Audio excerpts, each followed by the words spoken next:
இந்த வீடியோவில் இப்போ என்ன பார்க்க போகிறோம்னா 2021 மாதவரம் சட்டமன்ற தொகுதியில் யார் வெற்றி பெற்றாங்க, எவ்வளோ ஓட்டு வாங்கினாங்க, எத்தனை சதவீதம் ஓட்டு வாங்கினாங்க எல்லாத்தையும் நம்ம தெளிவாக பார்க்க இருக்கிறோம். வாங்க வீடியோக்குள்ளே போகலாம். நம்ம பார்த்துட்டு இருக்கிறது 2021 மாதவரம் சட்டமன்ற தொகுதியில் திமுக வெற்றி பெற்றிருக்காங்க. அவங்க வாங்கிய ஓட்டு பார்க்கணுன்னா 1,51,485 ஓட்டு வாங்கியிருக்காங்க. 50.4% ஓட்டு வாங்கி திமுக வெற்றி பெற்றிருக்கிறத பார்க்குறோம். அவங்கள எதிர்த்து போட்டியிட்டது யாருன்னா, ரெண்டாவது இடத்துல இருக்கிறது அதிமுக 94,414 ஓட்டு வாங்கியிருக்காங்க.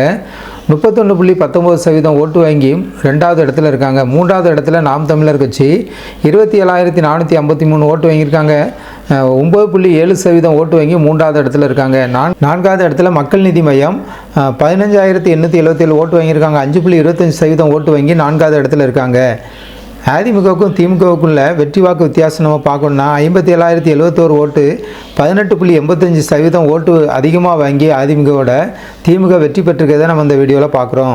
மொத்தம் இந்த 2021 தேர்தலில் பதிவான வாக்குகள் இந்த சட்டமன்ற தொகுதியில் பார்க்கணுன்னா 3,02,700 ஓட்டு பதிவாயிருக்கு. 66.63% ஓட்டு பதிவாயிருக்கிறத பார்க்குறோம். ஓட்டு போட தகுதியானவங்க இந்த சட்டமன்ற தொகுதியில் 4,54,327 பேர் ஓட்டு போட தகுதியானவர்கள். ஆனால் ஓட்டு போட்டவங்க 3,02,700 பேர் ஓட்டு போட்டிருக்காங்க. நம்ம பார்த்தது 2021 மாதவரம் சட்டமன்ற தொகுதியில் திமுக வெற்றி பெற்றிருக்கிறத பார்க்குறோம் இந்த வீடியோவில்.